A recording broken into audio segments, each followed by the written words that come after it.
कर लेते हैं हेडेक की, माइग्रेन की। जिनको हेडेक अक्सर होता है, जिनको माइग्रेन अक्सर रहता है, उनको पता है ये क्या है, कितनी भयंकर प्रॉब्लम है। तो उस वक्त कुछ नहीं सोचता, किसी भी तरह से दर्द खत्म हो जाए। और इसके लिए हमने आपको टेम्पररी रिलीफ के लिए कुछ ना कुछ सोल्यूशन भी दिया हुआ है आज से पहले। और वो सोल्यूशन एक तो है 2 सेकेंड ऑयल, जो मेरे फॉलोअर को पता है अच्छी तरह से। 2 सेकेंड ऑयल, जिसमें एक इसको खोलेंगे तो छोटा सा एक बोतल, और उस बोतल के अंदर जो ऑयल है उसको सूंघना है।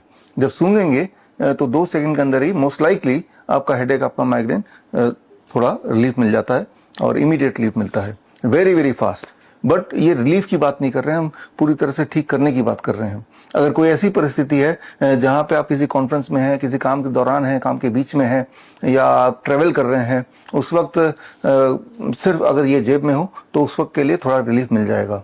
ये मैं इसलिए बोल रहा हूँ क्योंकि नॉर्मली आप टैबलेट लेते हैं, गोलियां लेते हैं, पैरासीटामोल वगैरह लेते हैं, तो आपको ये पता होना चाहिए कि पेन किलर से अगर आप हेडेक और माइग्रेन को कम करेंगे तो उसके एवज में आपका acute liver failure, acute kidney failure हो सकता है या हो जाता है। यानी कि रातों रात किडनी और लिवर खत्म, एकदम से खत्म, राइट। तो या फिर कैंसर हो जाता है या अल्सर हो जाता है। तो जाहिर सी बात है कि एक दर्द को खत्म करने के लिए एक और बड़ी बीमारी वेलकम करना कोई अच्छी बात तो है नहीं। तो कभी भी पहली बात कि पेन किलर का सेवन ना करें।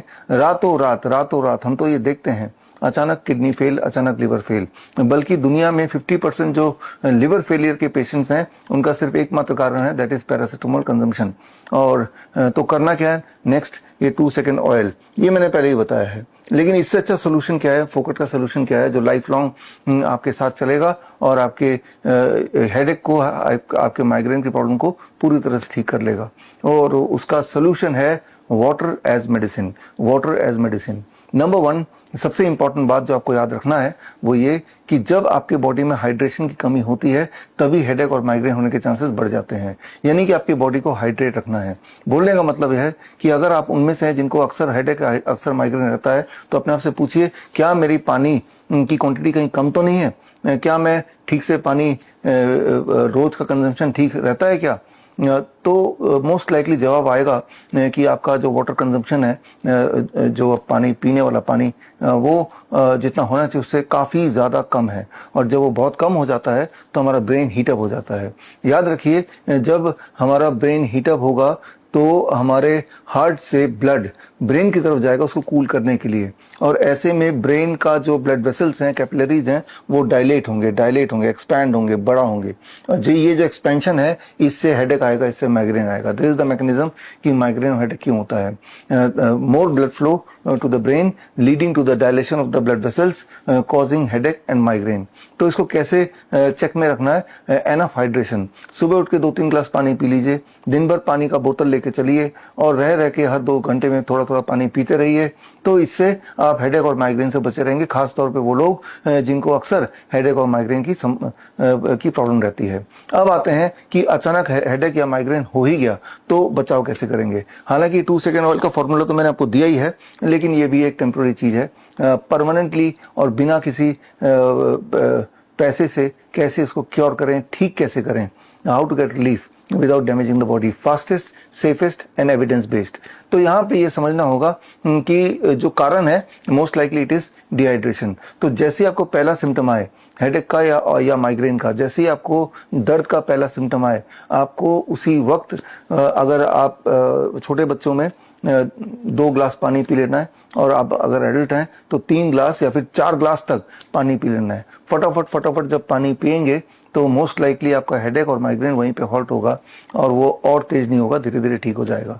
तो वाटर एज मेडिसिन, कि माइग्रेन ना हो, hydrate yourself as much as possible. और हेडेक हो ही गया तो फटाफट आपको जहां पानी मिले आप धड़ाधड़ पानी पीते रहिए 3 ग्लास, 4 ग्लास। और साथ ही साथ एक्सपेक्टेडली आप देखेंगे कि आपका माइग्रेन या हेडेक वो कम हो रहा है। ये तो हुई दूसरी बात। पहली बात मैंने बताया, दूसरी बात वाटर, पानी बताया, तीसरी बात हो सकता है कि इसके बाद भी आपका हेडेक बना हुआ है, माइग्रेन बना हुआ है। तो अब क्या करेंगे? तो अब फास्टेस्ट तरीका क्या है आपके हेडेक या माइग्रेन को खत्म करने का उसी वक्त। तो फास्टेस्ट तरीके के लिए आपको ये समझना होगा कि आपका जो ब्रेन के जो कैपिलरीज हैं जो एक्सपैंड हो गए थे, डायलाइट हो गए थे, अगर उन कैपिलरीज को हम कंस्ट्रिक्ट कर पाए, यानी कि ब्रेन के कैपिलरीज को दोबारा कंस्ट्रिक्ट करना, एट द सेम टाइम आपके जो पैर के जो काफ मसल्स हैं जिन्हें पिंडली बोलते हैं, उनके ब्लड वेसल को एक्सपैंड करना, यानी कि दोनों चीज साथ साथ अगर कर पाते हैं, काफ मसल्स के ब्लड वेसल्स को एक्सपैंड करना, डायलेट करना, और ब्रेन के ब्लड वेसल को कंस्ट्रिक्ट करना, constriction of the brain blood vessels and dilation of the calf muscles blood vessel, अगर ये दोनों चीज एक साथ हो जाए कि एक तरफ आपका काफ मसल्स के ब्लड वेसल डायलेट हो रहे हैं और साथ ही साथ उसी वक्त आपके ब्रेन के ब्लड वेसल कंस्ट्रिक्ट हो रहे हैं, अगर ये दोनों चीज साइमल्टेनियसली होगा तो that will reduce halt the migraine and headache, that will reduce your pain. तो इसको कैसे एकम्प्लिश करना है? एकम्प्लिश करने के लिए पहला तो मैंने बताया कि हाइड्रेशन तो करना ही है, 2-3 ग्लास या 3-4 ग्लास पानी तो पी लिया, उसके बाद भी आपका हेडेक खत्म नहीं हो रहा है तो यानी कि ब्लड वेसल को कंस्ट्रिक्ट करना पड़ेगा और काफ मसल के ब्लड वेसल को एक्सपैंड करना पड़ेगा। इसके लिए इमीडिएट रेमेडी क्या है जो साइंटिफिकली प्रूवन है, वो क्या है, वो मैं आपको बताने लगा हूँ। ये जो बता रहा हूँ ये कोई मेरा बनाया हुआ मनगढ़ंत कहानियां नहीं है, ये प्रूवन है।